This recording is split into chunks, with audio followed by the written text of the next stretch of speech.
I was never allowed to take communion because I wasn't Catholic. The other kids could eat Jesus' body and drink Jesus' blood, but I couldn't. In Jesus' blood was grape juice. Oh, I loved grape juice. Grape juice and crackers. What more could a kid want? And they wouldn't let me have any. I'd argue with the nuns and the priest all the time. So only Catholics can eat Jesus' body and drink Jesus' blood, right? Yes. But Jesus wasn't Catholic. No. Jesus was Jewish. Well, yes. So now you're telling me that if Jesus walked into your church right now, Jesus would not be allowed to have the body and blood of Jesus? Well, never had a satisfactory reply. One morning before Mass, I snuck behind the altar and I drank the entire bottle of grape juice and ate the entire bag of Eucharist to make up for all the other times that I couldn't. In my mind, I wasn't breaking the rules because the rules didn't make any sense. And I got caught only because another kid ratted me out in the confession, and the priest turned me in.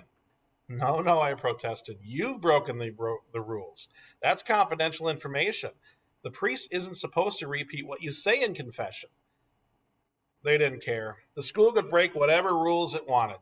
The principal laid into me. What kind of a sick person would eat all of Jesus' body and drink all of Jesus' blood? A hungry person?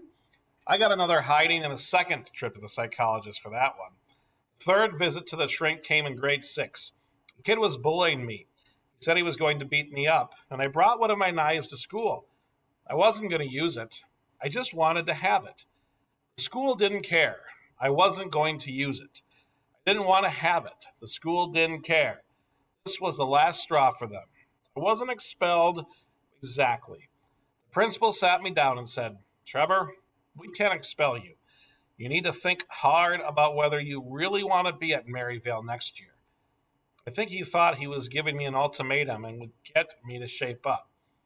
I felt like he was offering me an out. I took it. No, I told him, I don't want to be here. And that was the end of Catholic school.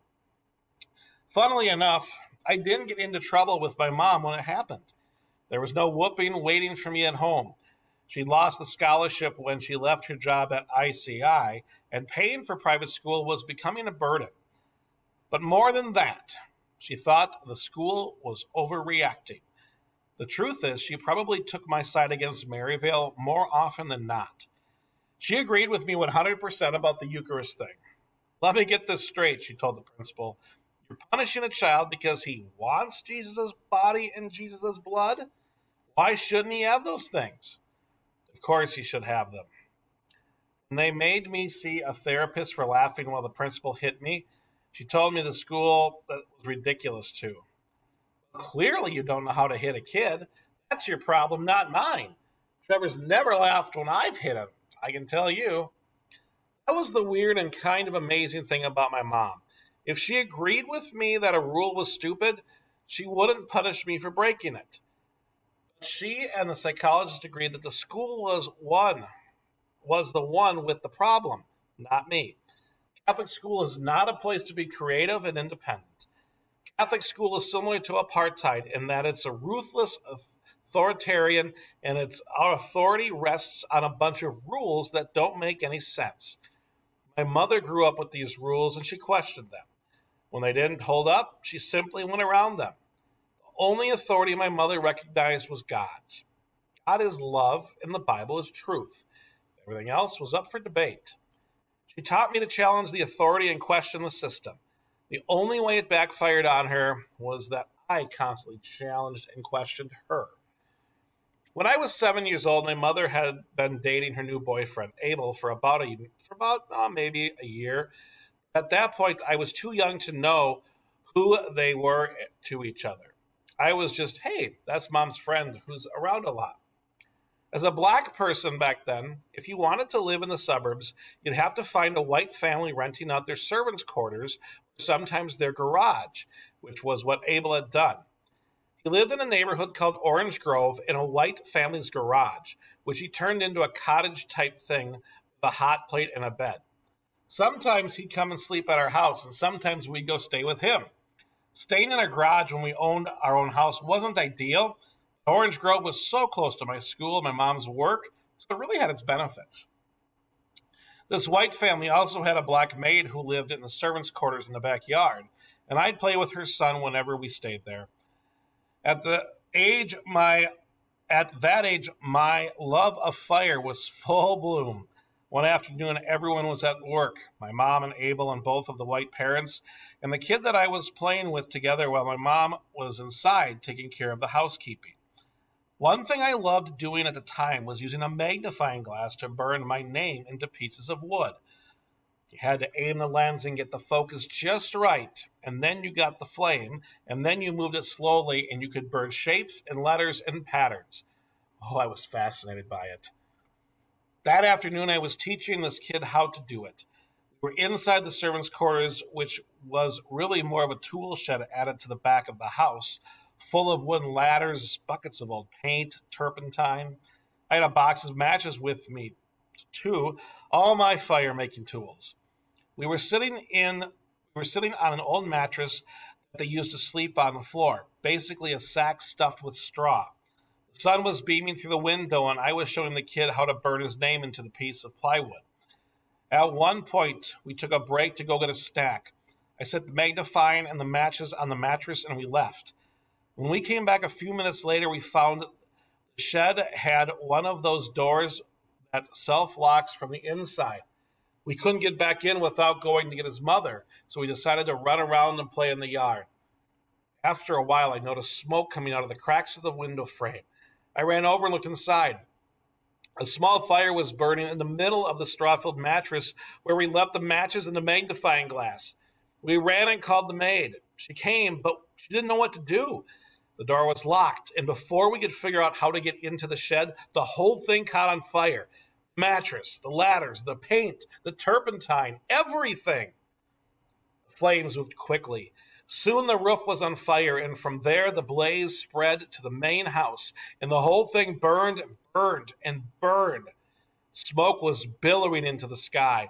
A neighbor had called the fire brigade. They were on their way. Me and this kid and the maid, we ran out to the road and watched as the firemen tried to put it out. But by the time they did, it was way too late. There was nothing left but a charred brick and mortar shell, roof gone and gutted from the inside. The white family came home and stood in the street staring at the ruins of their house. They asked the maid what happened, and she asked her son, and the kid totally snitched.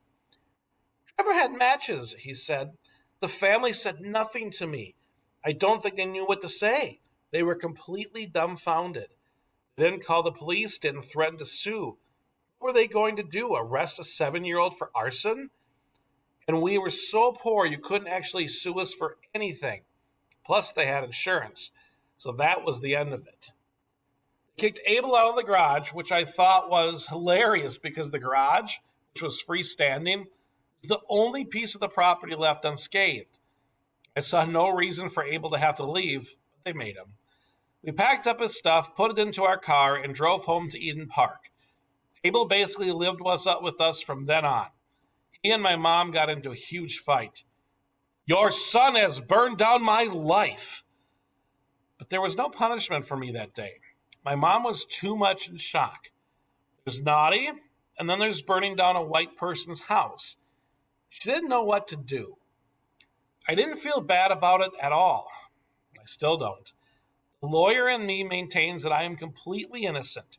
There were matches, and there was a magnifying glass, and there was a mattress, and then clearly a series of unfortunate events. Things catch on fire sometimes. That's why there's a fire brigade. Everyone in my family will tell you, Trevor burned down a house. If people thought I was naughty before, after the fire, I was notorious. One of my uncles stopped calling me Trevor. He called me Terror instead. My cousin, Malungusi, to this day, cannot comprehend how I survived being as naughty as I was for so long as I did, how I withstood the number of hidings that I got. Why did I keep misbehaving? How did I never learn my lesson? Both of my cousins were super good kids. Malungsi got maybe one hiding in his life. After that, he never wanted to experience anything like it again. And from that day, he always followed the rules.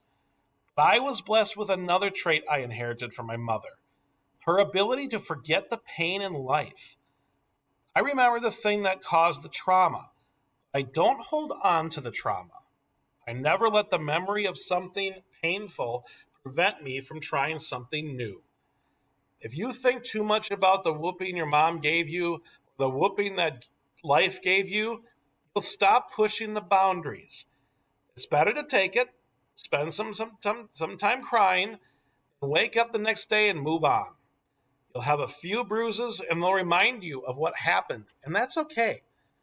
After a while, the bruises fade, and they fade for a reason, because now it's time to break the rules all over again.